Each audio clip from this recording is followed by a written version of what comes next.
Hello guys, welcome to Study Zone with Parul. And here this is Parul Chaudhary. Today we will talk about chemistry. और इस video का आज part 1 है। आज हम पढ़ेंगे periodic classification of elements. I hope you are doing good. तो now we will talk about periodic classification of elements. Video को लाइक करना है, ज़्यादा से ज़्यादा शेयर करना है और सब्सक्राइब करना है. तो अब हम बात करेंगे periodic classification of elements. Chemistry का चैप्टर है ये. This is a very important chapter for exam point of view. तो now we will start. Channel को ज़्यादा से ज़्यादा शेयर और सब्सक्राइब करो. वीडियो को लाइक भी कर देना और वीडियो को एंड तक देखना है और बेल आइकन को भी प्रेस कर देना जिससे वीडियो की नोटिफिकेशन आप तक पहुंच सके. तो नाउ वी विल स्टार्ट.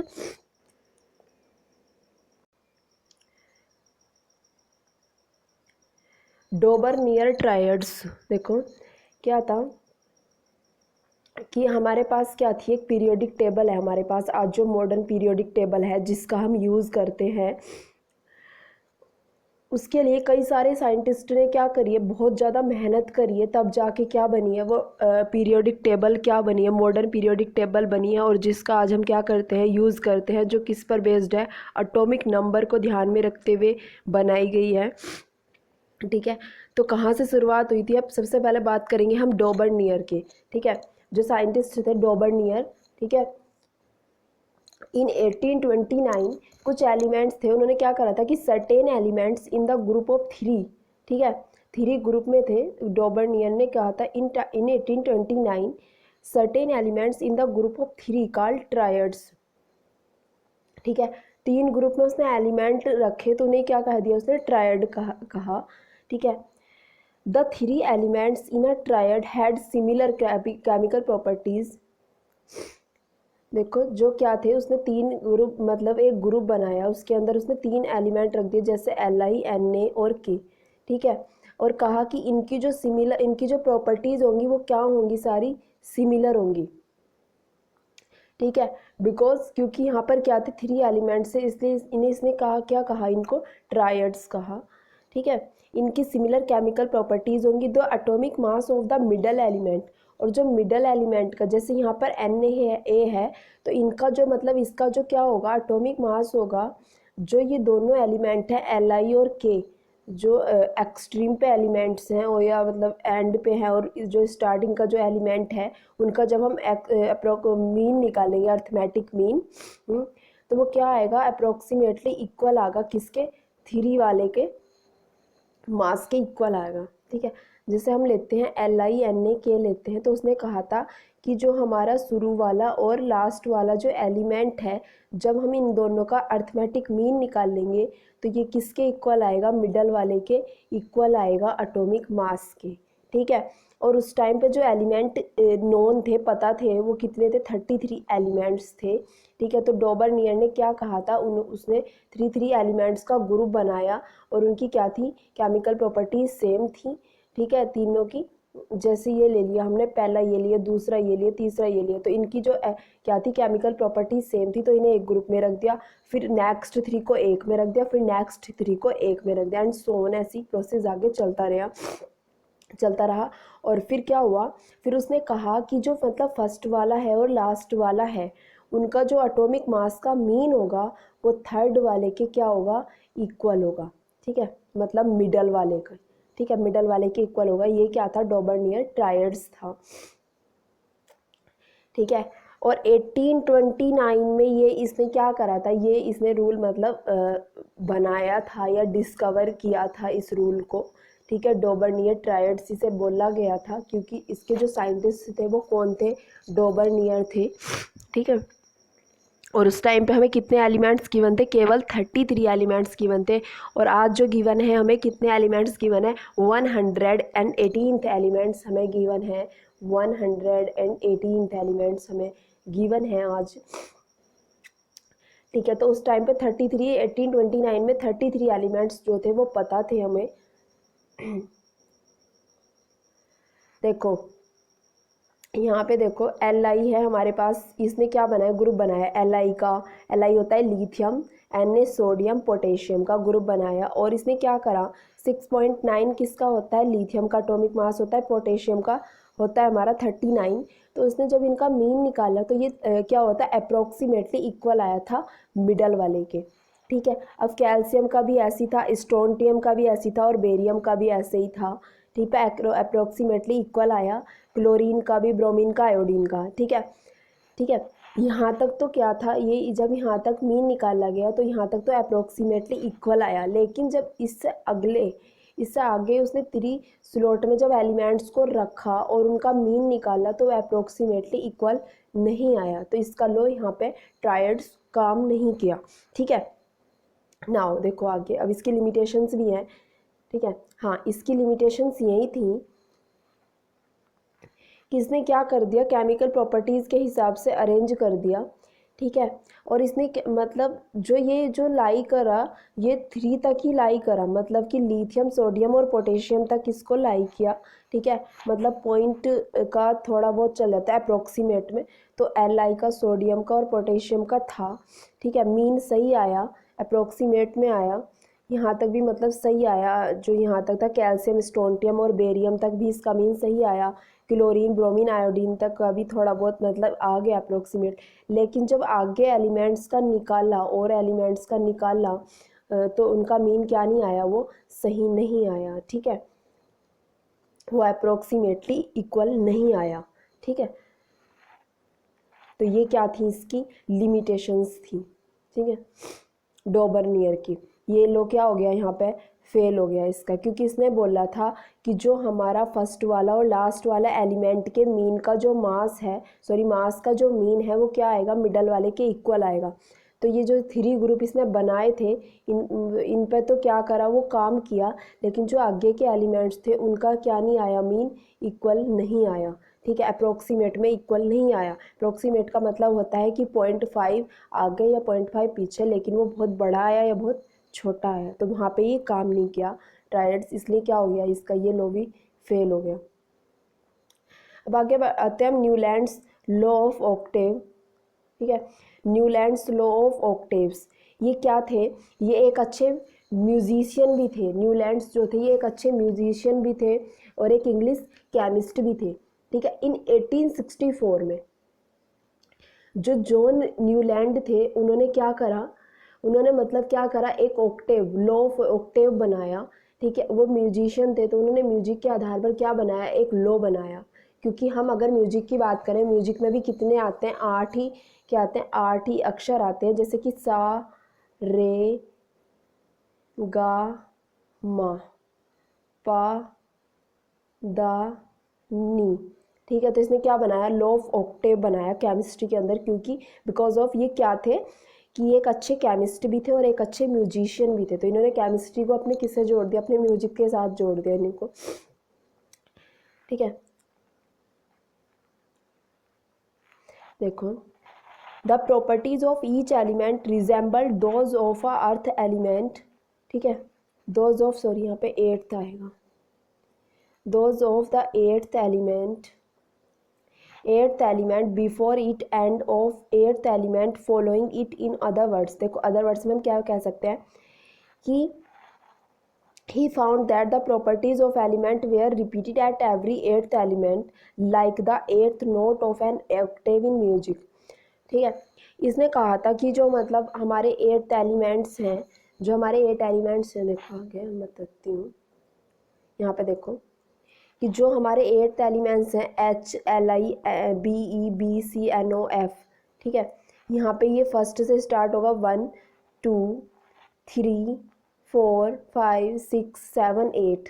तो जब हम यहाँ से इसे काउंट करेंगे तो ये 8th नंबर पे आएगा। तो उसने कहा था कि जो हर 8th एलिमेंट होगा, ठीक है, वो क्या होगा, 8th एलिमेंट क्या होगा, वो अपने मतलब पहले वाले से, जो इसके पहले मतलब ये आया, H के बाद F आया, H के बाद 8th नंबर पे जो F आया है वो क्या होंगी, उनकी दोनों की केमिकल प्रॉपर्टीज़ क्या होंगी, हमारी सेम होंगी। इसने ये बात बोली थी। ठीक है, और ये किसके, देखो यहाँ पे लिख रहा, सा, रे, गा, मा, पा, दा, नी। ठीक है,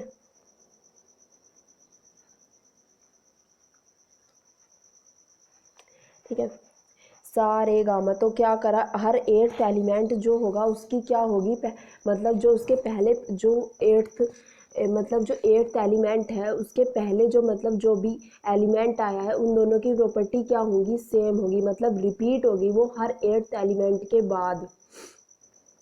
ठीक है, जैसे कि म्यूजिक का जो नोट होता है वो हर एट नोट के बाद क्या होता है, वो रिपीट होता है। जैसे सा रे गा मा पा दा नी सा, दोबारा से सा आ गया।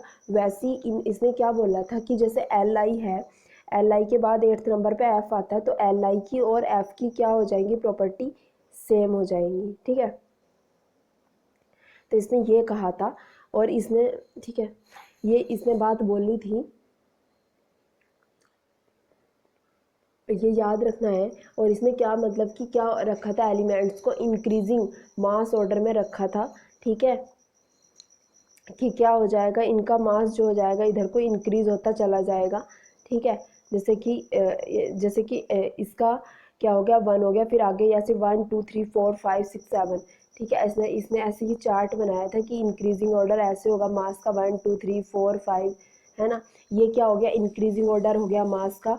और जितनी भी जिनकी केमिकल प्रॉपर्टीज़, हर एट्थ एलिमेंट की जो केमिकल प्रॉपर्टीज़ होगी वो क्या होगी, रिपीट होगी। ठीक है,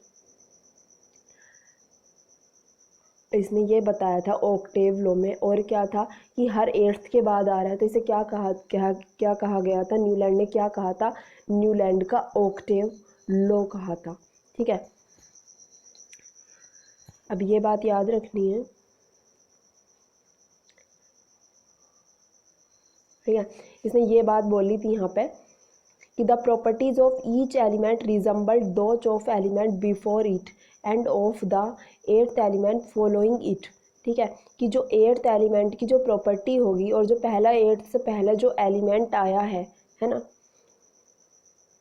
वो क्या होगी, फॉलो करेगी। In other words found that properties of the element, जो प्रॉपर्टीज है एलिमेंट्स की वेयर रिपीटेड, वो रिपीट होगी हर एट्थ एलिमेंट के बाद। जैसे कि हर एट्थ नोट पे क्या होता है, हर eighth note of an octave in a music, ठीक है, वो क्या होता है, रिपीट होता है। ठीक है, तो इसीलिए क्या बोला था इसने, न्यूटन लॉ ऑफ ऑक्टेव कहा था, न्यूटन ने लॉ कहा था, इस लॉ को क्या कहा था, लॉ ऑफ ऑक्टेव कहा था।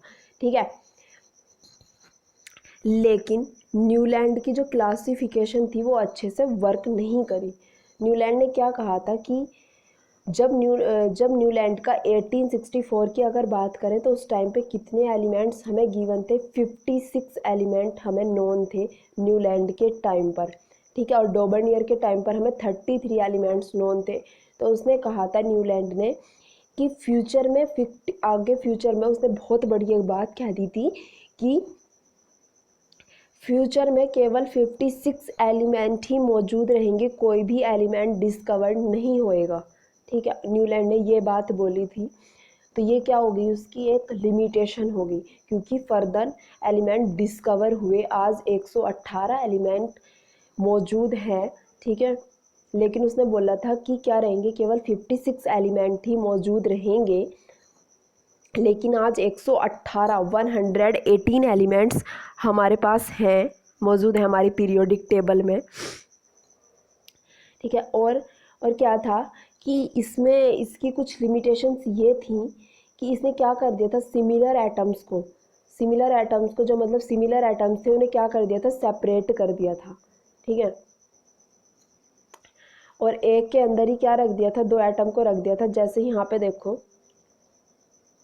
सी और एन आई है, कॉपर और निकल है, तो ये किसके साथ रखा जाना चाहिए था, एफ ई के साथ रखा जाना चाहिए था।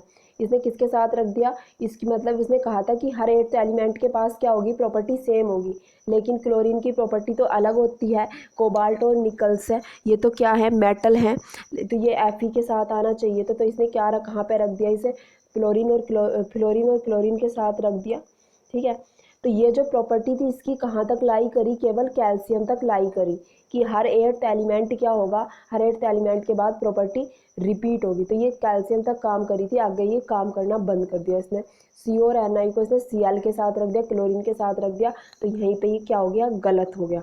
जबकि ये किसके साथ होना चाहिए, Fe आयरन के साथ होना चाहिए, क्योंकि आयरन क्या होता है, एक मेटल है, और ये भी क्या है, एक मेटल है। इसने किसके साथ रख दिया, फ्लोरीन और क्लोरीन के साथ रख दिया। ठीक है, ये क्या थी, इसकी लिमिटेशंस थी।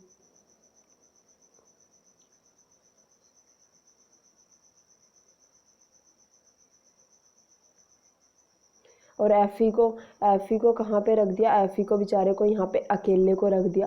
तो ये भी क्या होगी, इसकी एक प्रॉपर्टी होगी। यहाँ पे क्या है, सिलिकॉन है, जैसे सिलिकॉन है, चलो ये तो सही है, फिर भी यहाँ पे ये ज़्यादा गड़बड़ कर दी, CO और NI के साथ यहाँ पे गड़बड़ कर दिया। ठीक है, इसे किसके साथ रखना था, Fe के साथ रखना था, Fe को दोनों को अलग अलग कर दिया। तो इसने सिमिलर और डिसिमिलर एलिमेंट्स को देखा ही नहीं, आ गया बस इसने कैल्शियम तक क्या हो गया, ये रूल लाई करा। ये ऑक्टेव जो था न्यूलैंड का, ये क्या हुआ, सही हुआ, लेकिन कैल्शियम के बाद ये गलत हो गया। जो उसने बोला था कि हर 8th एलिमेंट के बाद प्रॉपर्टी रिपीट होगी, ठीक है, तो वो क्या हो गई, वो गलत हो गया वहाँ पे। तो ये क्या थी, इसकी लिमिटेशंस थी। तो न्यूलैंड का लॉ ऑफ ऑक्टेव भी क्या हो गया, हमारा फेल हो गया। अब आता है मैंडलीव। ये बहुत ही इनसे क्या, इनसे ही प्रेरणा लेके, इनसे ही इंस्पायर होके क्या बनाई थी, मोज़ले ने मॉडर्न पीरियोडिक टेबल बनाई थी, जिसे हम आज यूज़ करते हैं। ठीक है, तो मैंडलीव का बहुत बड़ा क्या रहा है, योगदान रहा है पीरियोडिक टेबल को, मॉडर्न पीरियोडिक टेबल को बनाने में। ठीक है, ये क्या थे, डीमरिट मैंडलीव, इनका नाम था पूरा डीमरिट मैंडलीव। ठीक है, इन्होंने क्या करी थी, इन्होंने मॉडर्न पीरियोडिक टेबल को बनाने में योगदान दिया था, लेकिन इन्होंने अपना एक चार्ट तैयार किया था, जिन्होंने इसे नाम दिया था, कि मैंडलीव ने इसे नाम दिया था पीरियोडिक टेबल। ठीक है, ये एक रशियन के साइंटिस्ट थे, रशियन केमिस्ट थे, ये रशियन केमिस्ट थे, इनका नाम था डीमरिट मैंडलीव। ठीक है, डीमरिट मैंडलीव। ओके, ये बात याद रखनी है कि डीमरिट मैंडलीव। देखो, इन्होंने कहा था कि प्रॉपर्टी जो होती है of the element are a periodic function of their atomic mass, कि क्या होती है, एटॉमिक मास के हिसाब से ही, एटॉमिक मास के अकॉर्डिंग ही क्या होती है, जो एलिमेंट की प्रॉपर्टीज़ हैं वो क्या करती हैं, मतलब एलिमेंट की जो प्रॉपर्टीज़ होती हैं वो किस पर डिपेंड करती हैं, एटॉमिक मास पर डिपेंड करती हैं। ठीक है, तो यही कहा था कि पीरियोडिक फंक्शन है उनके एटॉमिक मास का, जो एलिमेंट की प्रॉपर्टीज़ है। ठीक, देखो, Mendeleev periodic table, when Mendeleev arranged elements in the order of increasing atomic masses. तो इसने भी यही करा था जो न्यूलैंड ने किया था, कि इसने क्या रखा था, कैसे अरेंज करा था एलिमेंट्स को, इंक्रीजिंग एटॉमिक मास के ऑर्डर में एलिमेंट्स को क्या करा था, रखा था, एक चार्ट बनाया था उसने। और उसमें जैसे मतलब पहला फर्स्ट है किसी का एटॉमिक मास, पहले फर्स्ट वाले को, फिर सेकंड वाले को, फिर थर्ड वाले को, मतलब इसका एटॉमिक मास पहले कम, फिर इसका इससे ज़्यादा, फिर इससे ज़्यादा, फिर ऐसे ही चलता रहेगा, फिर 4 हो जाएगा, फिर 5 हो जाएगा, इस तरीके से एटॉमिक मास को रखा। ही ऑब्टेन्ड अ चार्ट, ठीक है, उसने एक ऑब्टेन्ड करा चार्ट ऑफ वर्टिकल कॉलम, जिसमें क्या थे, वर्टिकल कॉलम थे, ठीक है, और हॉरिजॉन्टल क्या थी, लाइंस थी। उसने उसे क्या, लाइंस को हम बोल सकते हैं रोज थी उसके अंदर। उसे क्या कहा था, उसने पीरियोडिक टेबल कहा था। और मैंडलीव के समय पे क्या था, 63 एलिमेंट क्या हो गए थे उस टाइम पे, डिस्कवर हुए थे। ठीक है, मैंडलीव के टाइम पे। ठीक है, और जो मैंडलीव की पीरियोडिक टेबल थी वो केमिकल प्रॉपर्टीज़ को ध्यान में रखते हुए बनाई गई थी। ठीक है, इंक्रीजिंग एटॉमिक ऑर्डर के हिसाब से, एटॉमिक मास के, मतलब कि इंक्रीजिंग एटॉमिक मास को भी इसने ध्यान रखा था, और केमिकल प्रॉपर्टीज़ को भी। ठीक है, उस हिसाब से उसने पीरियोडिक टेबल बनाई थी। पीरियोडिक टेबल का मतलब यही होता है कि कोई भी एक ऐसा चार्ट जिसमें क्या हो, एक फिक्स्ड पोजीशन पे वही एलिमेंट आए, किसी एक फिक्स्ड पोजीशन पे, मतलब जैसे पीरियोडिक टेबल का, कि जैसे केमिकल प्रॉपर्टीज़ हैं किसी एटम की सेम है, फिर यहाँ पे इसकी भी सेम होगी। तो एक पीरियोडिक मतलब यहाँ पे क्या है, ये चीज़ फिक्स्ड है। ठीक है, तो उसे क्या कहा था, पीरियोडिक टेबल, कि एक मतलब एक पीरियड के बाद वो चीज़ क्या रहे, फिक्स रहे। ठीक है, वो क्या होती है, पीरियोडिक टेबल होती है। 63 एलिमेंट जो थे वो नोन थे, पता थे उस टाइम पर। देखो यहाँ पे देखो, ये क्या था उसने, ये थी मैंडलीव की पीरियोडिक टेबल। ये फर्स्ट है हमारा, ये सेकंड है, ये थर्ड है, ये फोर्थ है, ये फिफ्थ है, ये सिक्स्थ है, ये 7 है ना। ठीक है, ये सारा कुछ इसके अंदर था। अब देखो उसने क्या करा है, उसने अरेंज किया था एटम को, उसने कोशिश करी थी बनाने की। ठीक है, अब देखो उसने क्या क्या करा, कहीं पर तो क्या रख दिया उसने, एक स्लॉट के अंदर एक ही एलिमेंट्स को रखा, कहीं पर क्या रख दिया उसने, देखो जैसे यहाँ पे पोटेशियम है और क्या है, कॉपर है, उसने दो को रखा है यहाँ पर। ठीक है, कैल्शियम और जिंक को रखा है उसने, कहीं की स्लॉट पे एक एक को रखा है, कहीं कहीं पे दो दो को रखा है और कहीं पे गैप भी छोड़ दिया। ठीक है, तो ये थी मेंडलीव की पीरियोडिक टेबल थी। ठीक है, ये थी मेंडलीव की पीरियोडिक टेबल। इसके अंदर क्या थे, 8 ग्रुप थे और 7 क्या थे, हमारे पीरियड्स थे।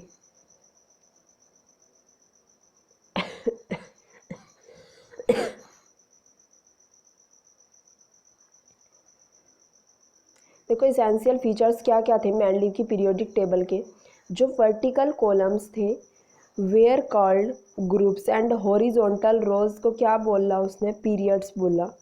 तो इसके अंदर क्या थे, 8 तो ग्रुप्स थे और 7 क्या थे, पीरियड थे। ठीक है, अभी देखा था पीछे, 8 तो ग्रुप है इसके अंदर, 8 ये ग्रुप हैं जो ये ग्रुप दे रखे हैं, और 7 क्या है हमारे पास, इसमें पीरियड्स हैं, 7 पीरियड है इसके अंदर। ठीक है, तो 8 ग्रुप थे मेंडलीव की पीरियोडिक टेबल में और 7 क्या थे, पीरियड थे।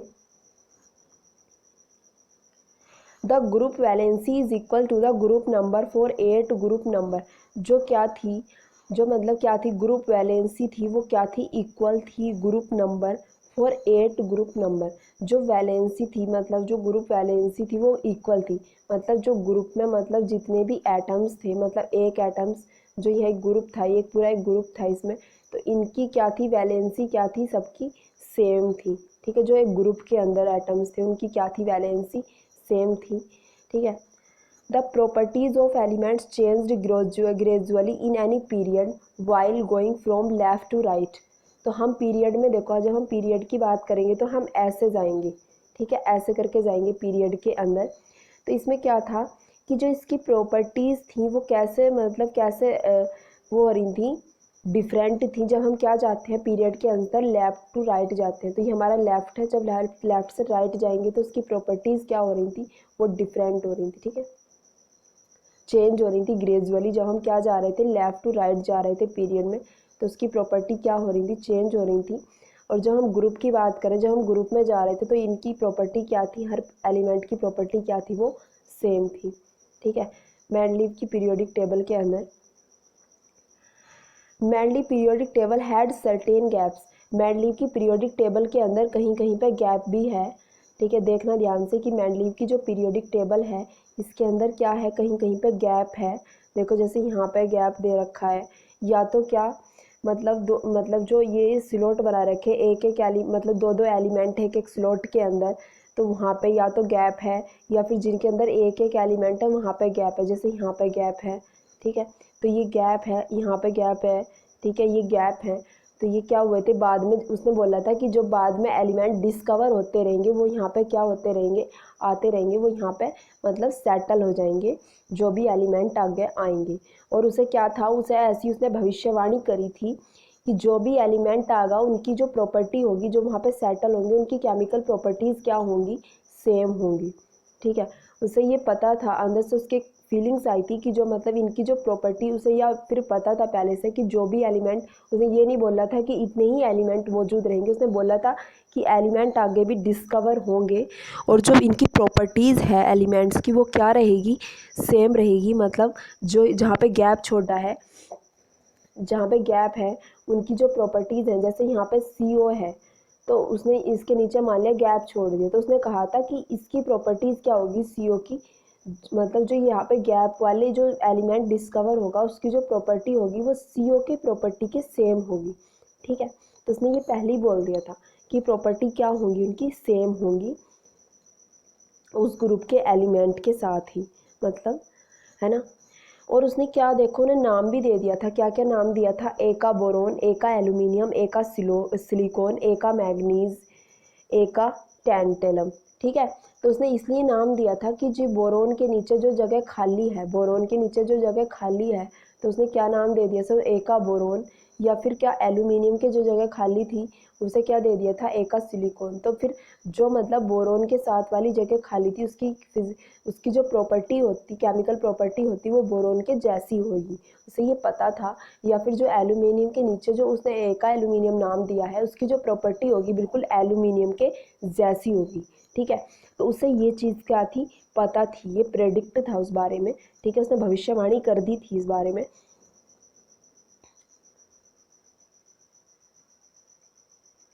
देखो, और जो स्कैंडियम था, है ना, एका बोरोन, ठीक है, जो बोरोन के पास आके बैठा था, बाद में स्कैंडियम बाद में डिस्कवर हुआ, उसका एका बोरोन को क्या नाम दे दिया, स्कैंडियम बाद में नाम दिया गया। एका एल्यूमिनियम को गैलियम नाम दिया गया और एका सिलिकॉन को जर्मेनियम नाम दिया गया बाद में, ठीक है। और देखो क्या थी, सबसे बढ़िया बात ये थी कि इनकी प्रॉपर्टी क्या थी, बोरोन के जैसी थी, इसकी प्रॉपर्टी एल्यूमिनियम की जैसी थी, जर्मेनियम की प्रॉपर्टी सिलिकॉन की जैसी थी। तो उसने इस हिसाब से ही क्या छोड़ा था, गैप छोड़ा था कि फ्यूचर में जितने भी एलिमेंट, जो भी एलिमेंट डिस्कवर होगा उसकी प्रॉपर्टी सेम होगी, ठीक है। इस हिसाब से उसने क्या छोड़ दिया था, वहाँ पे स्पेस छोड़ दिया था उन एलिमेंट्स के लिए।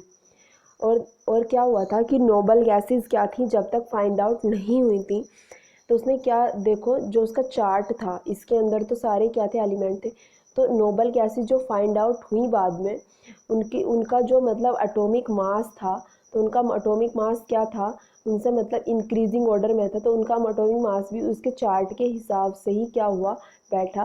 कि जैसे यहाँ पर अगर एटॉमिक मास 7 है और अगले वाले का 7.5 है या कुछ और है, तो यहाँ पे क्या था, वो 7.2 था।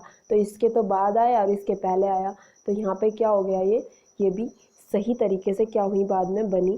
तो नोबल गैसेस अलग से क्या हो गई, यहाँ पे बैठ गई, जो बाद में ये हुई, ठीक है, मेंडलीव की पीरियोडिक टेबल में जो बाद में डिस्कवर हुई नोबल गैसेस। एक बार और बताती हूँ कि नोबल गैसेस का क्या था, कि उसने एक चार्ट बना दिया ये, ठीक है, उसके सारे एलिमेंट्स उसने अपने अंदर यहाँ पे रख दिए। लेकिन जो पता क्या, कि जो हमारी नोबल गैसेस थी बाद में फाइंड आउट हुई, तो उन्हें अलग स्लॉट में हम उसके साथ लगा सकते थे, क्योंकि देखो इंक्रीजिंग ऑर्डर ऐसे था, अगर इसका क्या है 5 है, मान लिया 5 इसका क्या है, हमारा एटॉमिक मास है, तो अगले एटॉमिक मास है, तो अगले जो नोबल गैस का था 6 एटॉमिक मास था, और यहाँ पे जो था इसका 7 था। तो ये एक तरीके से इंक्रीजिंग ऑर्डर में हो गया एटॉमिक मास, ठीक है। और इस तरीके से ही फाइंड आउट हुई थी सारी, डिस्कवर इसी तरीके से हुई थी कि मेंडलीव की अगर हम आज भी यूज़ करते तो भी क्या होती, नोबल गैस सही तरीके से ही बैठ जाती वहाँ पे, ठीक है। इस हिसाब से नोबल गैस डिस्कवर हुई। और देखो ड्रॉबैक्स क्या थी, मेंडलीव की पीरियोडिक टेबल में क्या थी, कुछ ड्रॉबैक्स भी थी। Inversion in the periodic table, Mendeleev की पीरियोडिक टेबल में जो था, in Mendeleev table certain pair of elements were placed in the reverse order of atomic mass, ठीक है। कि मेंडलीव ने क्या किया था, कि उसने क्या किया था, उसका जो मतलब उसने जो एटॉमिक मास दिए थे, अगर हम CO और NI की बात करें, तो देखो क्या इन्वर्जन था, जो एटॉमिक मास में उसने कहा था कि इंक्रीजिंग ऑर्डर में रखा जाएगा एटॉमिक मास। लेकिन अगर हम यहाँ पे कॉपर का और NI का देखें, तो यहाँ पे 58.71 है NI का, और CO का क्या है 58.93 है। तो NI का पहले आना चाहिए था, CO का बाद में आना चाहिए था। तो यह क्या थी, इसकी ड्रॉबैक थी, ठीक है। तो क्योंकि उसने बोला था ना कि इंक्रीजिंग ऑर्डर में एटॉमिक मास होगा, लेकिन यहाँ पे उल्टा हो गया, NI का बाद में आया और CO का पहले आ गया, जबकि NI का पहले आना चाहिए था और CO का बाद में आना चाहिए था। तो ये क्या हो गई, यहाँ पे ड्रॉबैक हो गई, इसकी लिमिटेशन हो गई। पोजिशन ऑफ आइसोटोप, ठीक है, उसने कोई आइसोटोप की कोई पोजीशन को क्या नहीं करा, मतलब उसके बारे में बात ही नहीं करी आइसोटोप की पोजीशन के बारे में। आइसोटोप क्या होता है, isotope have a similar chemical properties. Isotope के पास क्या होती है, सिमिलर केमिकल प्रॉपर्टीज होती है। जैसे कि हमारे पास क्या है, हाइड्रोजन के 3 आइसोटोप होते हैं, 1H 2H और 3H। 3 आइसोटोप होते हैं, इनकी केमिकल प्रॉपर्टीज सेम होती है। इनके एटॉमिक मास क्या होते हैं, डिफरेंट होते हैं, लेकिन इनके एटॉमिक नंबर सेम होते हैं। Isotopes of an element must be given separate place, ठीक है, in the periodic table, but isotope were not given separate places, ठीक है।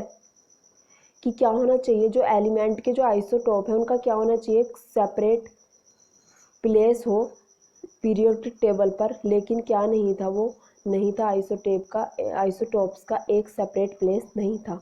ठीक है, तो आइसोटॉप के बारे में इसने बात ही नहीं करी, पोजीशन आइसोटॉप की पोजीशन के बारे में कि क्या पोजीशन उसकी होनी चाहिए। Grouping of a chemically dissimilar elements, कि जो डिसिमिलर एलिमेंट्स थे उसने क्या करा, उनको सिमिलर सिमिलर स्लॉट में रख दिया, या क्या रख दिया, सिमिलर ग्रुप के अंदर क्या कर दिया, उन्हें एलिमेंट्स को रख दिया। ठीक है, जैसे कि CO और AG, देखो यहाँ पे CU और AG कहीं पे होगा, CU और AG को क्या रख दिया उसने, CU और AG को क्या रख दिया, इनके साथ रख दिया Li के, लिथियम के और Na के, ठीक है, पोटेशियम के। ठीक है, इन्हें सबको क्या रख दिया, लेकिन इनकी क्या होती है, प्रॉपर्टीज़ क्या होती हैं, इनकी अलग होती हैं।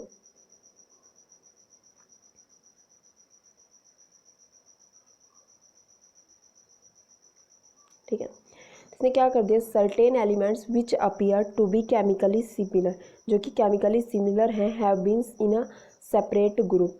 ठीक है, वो क्या रखे, उनको सेपरेट ग्रुप में रखा। हाँ देखो सॉरी, क्या होता था, जो सेपरेट एलिमेंट्स हैं, सर्टेन एलिमेंट, कुछ एलिमेंट्स हैं जो कि क्या होते हैं, केमिकली सिमिलर हैं, जो केमिकली सिमिलर हैं, उन्हें क्या रख दिया, उन्होंने सेपरेट ग्रुप में रख दिया, जैसे कि CU और AG को। पोजीशन जो थी हाइड्रोजन की, वो मेंडलीव टेबल में क्या थी, हाइड्रोजन की कोई पोजीशन क्या नहीं थी, वो क्लियर नहीं थी हाइड्रोजन की। ठीक है, वो आज भी क्लियर नहीं है। ये मॉडर्न पीरियोडिक टेबल की भी क्या है, लिमिटेशंस है, तो इसकी तो है ये यहाँ पे। खैर देखो हमारे पास क्या होता है, हाइड्रोजन इसके अंदर नहीं है, लेकिन हाइड्रोजन क्या आता है, हमारा सबसे ऊपर आता है हाइड्रोजन हमारा सबसे ऊपर आता है। ठीक है, ये रहा हाइड्रोजन, सॉरी ये हाइड्रोजन है यहाँ पे, तो इसकी पोजीशन क्या थी, यहाँ पर गिवन नहीं थी।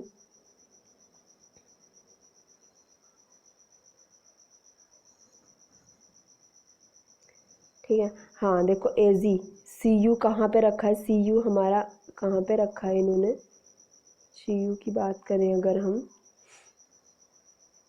CU को और AG को इसने क्या रखा है, अलग अलग रखा है बिल्कुल। ठीक है,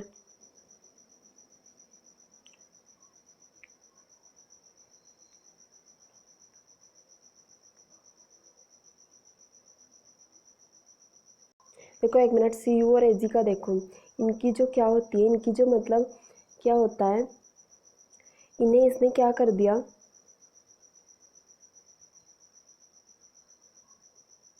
चलो आगे देखो, पोजीशन हो गया, हाइड्रोजन की पोजीशन के बारे में बात होगी, अब आगे करते हैं। ठीक है, ये CU और AG का ना पता क्या है, ये जो ना ये क्या है, हमारे सिमिलर एलिमेंट हैं, और ये किसके साथ क्या कर दिया इन्होंने, किसके साथ रख दिया, इन्हें एल्कली मेटल्स के साथ रख दिया, जबकि CU और AG जो है Li और Na और K के साथ इनकी क्या नहीं होती, कोई प्रॉपर्टी मैच नहीं करती, लेकिन फिर भी इन्हें क्या रख दिया, ग्रुप फर्स्ट के अंदर रख दिया CU और AG को। ठीक है,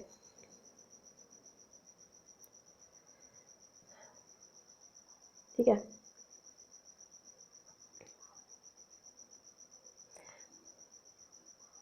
अब आगे पढ़ते हैं हम। ये क्या थी हमारी मेंडलीव की पीरियोडिक टेबल के बारे में बात हो गई। ठीक है, आज पढ़ेंगे, अब पढ़ेंगे हम मॉडर्न पीरियोडिक टेबल के बारे में। ये किसने दी थी, ये मोजले ने दी थी मॉडर्न पीरियोडिक टेबल, और ये किससे प्रेरणा लेके दी थी, मेंडलीव की जो पीरियोडिक टेबल थी उससे प्रेरणा लेके उसने क्या दी थी, मॉडर्न पीरियोडिक टेबल का दिया था। The properties of elements are periodic function of their atomic number.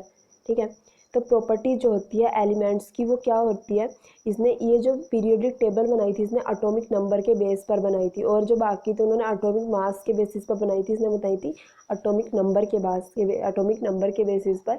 उसने भी ये कहा था कि जो प्रॉपर्टीज़ होती है एलिमेंट्स की वो कैसे फंक्शन करती है, एटॉमिक नंबर के बेसिस पर क्या करती है, वो फंक्शन करती है।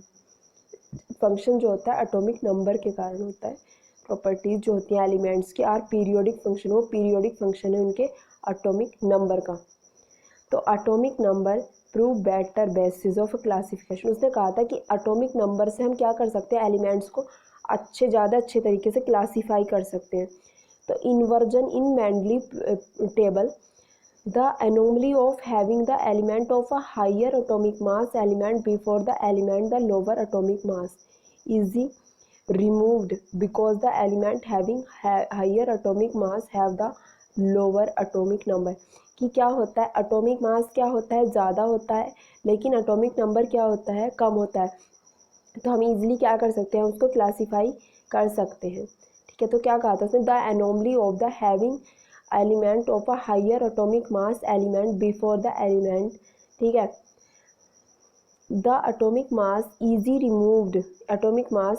removed because the element having higher atomic mass have the lower atomic number। position of a isotope of an element have a different atomic mass।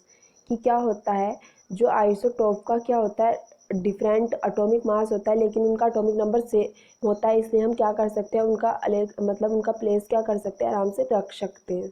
ठीक है, क्योंकि उनका एटॉमिक नंबर क्या है, सेम है, तो हम उसे एक ही जगह क्या कर देंगे, रख देंगे। जैसे हाइड्रोजन है, अब अलग से आइसोटोप नहीं बनाने की ज़रूरत है, क्योंकि एटॉमिक नंबर के बेसिस पे क्या है, हमारी पूरी मॉडर्न पीरियोडिक टेबल है। तो आज के लेक्चर को यहीं ख़त्म करते हैं। ठीक है, नेक्स्ट पार्ट में हम पढ़ेंगे मॉडर्न पीरियोडिक टेबल में आगे। ठीक है, लेकिन इस वीडियो को एंड तक देखना है, चैनल को शेयर और सब्सक्राइब करना है, वीडियो को लाइक भी करना है। Thank you so much. Okay, bye bye.